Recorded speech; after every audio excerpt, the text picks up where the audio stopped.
Hello students, मेरा नाम ब्रजेश कुमार है और आपका हमारे यूट्यूब चैनल में स्वागत है। स्टूडेंट्स, आज हम लेकर आए हैं आप लोग के लिए इंग्लिश ग्रामर। और इंग्लिश ग्रामर में अगर आज आप इतना तैयार कर लेते हैं तो आपका एक भी नंबर कटेगा नहीं। जितना नंबर का क्वेश्चन आएगा सब आपका इसमें से हल हो जाएगा। केवल इतना ही क्वेश्चन तैयार करके जाएंगे, आपके जितने भी क्वेश्चन रहेंगे आप अगर इतना तैयार कर लेते हैं तो एक भी नंबर कटेगा नहीं। ए टू जेड जितना नंबर का रहेगा टोटल नंबर मिल जाएगा आपको, ठीक है, और अच्छा नंबर प्राप्त करेंगे।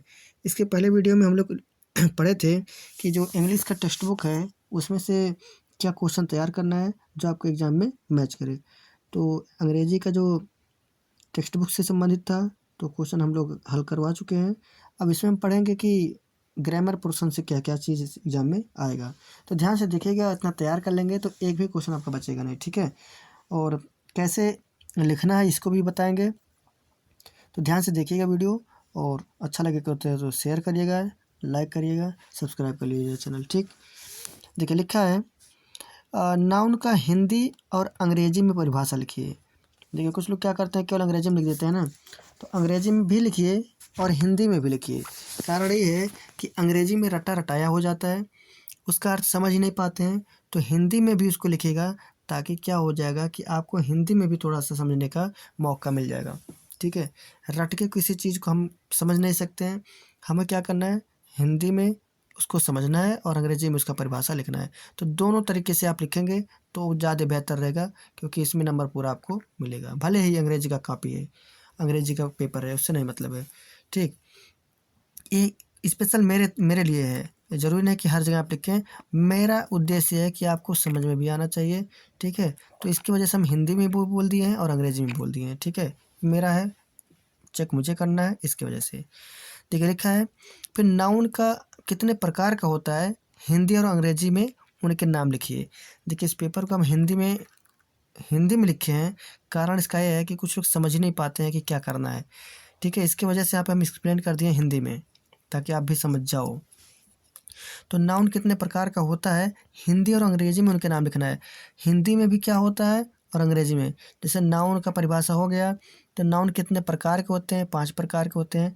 पांचों का जो नाम लिखेंगे उसको हिंदी में भी लिखना है और अंग्रेजी में भी। जैसे प्रॉपर नाउन तो व्यक्तिवाचक संज्ञा, ऐसे हिंदी में लिखना है। ऐसे हो जाएगा अपना कॉमन नाउन तो जातिवाचक संज्ञा, हिंदी में भी लिखना है और अंग्रेजी लिखना है, ठीक। तो इस प्रकार से तो पांचों को लिखना है और एक उदाहरण जरूर दे देना है किसी का, चाहे जिस नाउन का कोई एक उदाहरण जरूर देना है, ठीक है। अगला क्वेश्चन आएगा। देखिए जो हम ग्रामर का पोर्शन बना रहे हैं इस 7 और 8 दोनों क्लासों के लिए है, केवल 8 के लिए या केवल 7 के लिए नहीं है, दोनों क्लास का आएगा। अगर इसमें से तैयार करके आते हैं तो दोनों क्लास में मैच करेगा, ठीक है। तो इसको ध्यान से देखिए। अगला क्वेश्चन, अगला लिखा है प्रॉपर नाउन। तो प्रॉपर नाउन में लिखा है प्रॉपर नाउन का, सॉरी प्रॉपर नाउन कह रहे हैं, प्रोनाउन। प्रोनाउन का हिंदी और अंग्रेजी में परिभाषा लिखना है।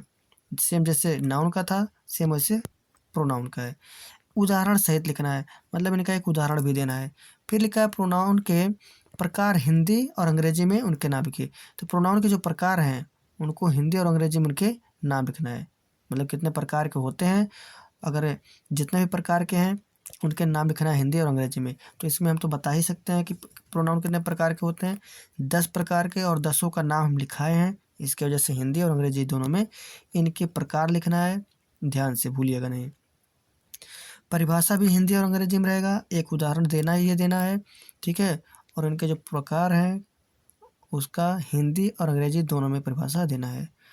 अगला क्वेश्चन देखिए लिखा है एडजेक्टिव को हिंदी एडजेक्टिव लिखा है एडजेक्टिव का हिंदी और अंग्रेजी में परिभाषा लिखिए। तो भैया एक मिनट, देखिए एडजेक्टिव का हिंदी और अंग्रेजी में परिभाषा लिखिए। एडजेक्टिव के प्रकार के भी लिखिए, जैसे इसमें बताए थे ऊपर वाले में ऐसे सेम इसका है। परिभाषा लिखना है हिंदी अंग्रेजी में, और एडजेक्टिव के प्रकार भी लिखने हैं, कितने प्रकार के होते हैं सभी का हिंदी और अंग्रेजी में दोनों नाम लिखना है। तो ध्यान से इसको भी कर लीजिएगा। लिखाया गया है, पूरा लिखेंगे तभी नंबर मिलेगा, जितना कहा गया जाएगा उतना ही लिखना है। अगला क्वेश्चन देखिए, अगला लिखा है एडवर्ब का हिंदी और अंग्रेजी में परिभाषा लिखिए। तो अगर एडवर्ब का हिंदी और अंग्रेजी में दोनों में कहा गया है परिभाषा लिखने के लिए, और फिर कहा है कि एडवर्ब के प्रकार और उनके शब्द भी लिखिए। जैसे हम लिखेंगे एडवर्ब कितने प्रकार के होते हैं तो उनके एडवर्ब के प्रकार लिखना है, या फिर हम कह देंगे इसमें से कि हो सकता है एडवर्ब ऑफ फ्रीक्वेंसी किसे कहते हैं और उनके कौन कौन से शब्द एडवर्ब ऑफ फ्रीक्वेंसी के होते हैं, इनको याद करना है। एडवर्ब ऑफ मैनर में क्या क्या आते हैं, तो एडवर्ब ऑफ मैनर किसे कहते हैं और उनमें कौन कौन से शब्द हैं जो एडवर्ब ऑफ मैनर होते हैं, उन शब्दों को भी लिखना है, एक को छोड़ना नहीं है। एडवर्ब ऑफ टाइम भी तैयार कर लीजिएगा कि एडवर्ब ऑफ टाइम जो है किसे कहते हैं, कितने प्रकार के होते हैं, उनके शब्दों के नाम लिखना है। ठीक है, शब्द मतलब जो जो शब्द आते हैं एडवर्ब ऑफ टाइम के रूप में, उन शब्दों को तैयार कर लीजिएगा। वही सब लिखने हैं, अगर एक ठो दो ठो लिखोगे तो नंबर कट जाएगा, इसलिए जितना लिखाया गया उतना ही लिखेंगे। तैयार कर लीजिए बढ़िया से। अगला लिखा है छुट्टी के लिए एप्लीकेशन लिखना है, तो हमने उसको लिखाए हैं कि अगर मान लीजिए तबीयत खराब है तो उसके लिए 2 दिन 3 दिन 4 दिन 5 दिन के लिए छुट्टी के लिए एप्लीकेशन हम लिखाए हैं, तो उसको तैयार कर लीजिएगा। ठीक, अगला क्वेश्चन देखिए, अगला है नाउन के नंबर। देखिए इसको बहुत ध्यान से देखिएगा, यहाँ लिखा गया है कि कुछ नाउन्स के नंबर्स पहचान कर अलग करिए। जैसे हम मान लीजिए कह दिए कि कुछ नाउन दे दिए आपको, इसमें हो सकता है सिंगुलर भी रहे, ठीक है, और कुछ प्लूरल भी रहे। तो सिंगुलर प्लूरल एक साथ हम दे देंगे, उसको छांटना है कि कौन सा सिंगुलर है और कौन सा प्लूरल है, तो इन दोनों को आपको लिखना है छांट बन के। समझा कि नहीं है? तो कुछ इसमें से सिंगुलर भी रहेगा, कुछ प्लूरल भी रहेगा।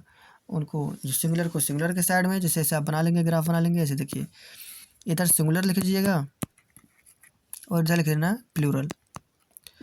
तो जो भी इसमें नाउन दिए रहेंगे जो सिंगुलर हैं और जो प्लूरल हैं, अगर सिंगुलर है तो सिंगुलर के साइड में रखेंगे, अगर प्लूरल है तो प्लूरल के साइड में रखेंगे। लेकिन एक बात और देखिए, ये तो हो जाएगा, छांटना है ना तो रख देंगे।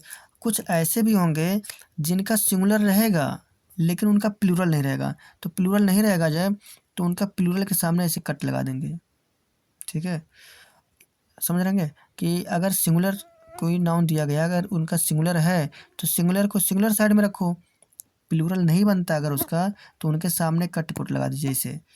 कुछ ऐसे भी नाउन इसमें मिलेंगे जो प्लूरल रूप में रहेंगे, इनका सिंगुलर नहीं बनता होगा, तो सिंगुलर के सामने कट लगा देंगे, इस बात को ध्यान रखना।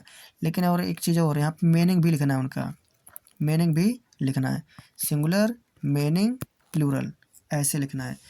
ठीक है, अब फिर मान लीजिए कुछ ऐसे सिंगुलर हैं इनका प्लूरल नहीं बनता, तो सिंगुलर लिखेंगे यहाँ पे, मीनिंग लिखेंगे, प्लूरल के सामने यहाँ पे कट लगा देंगे।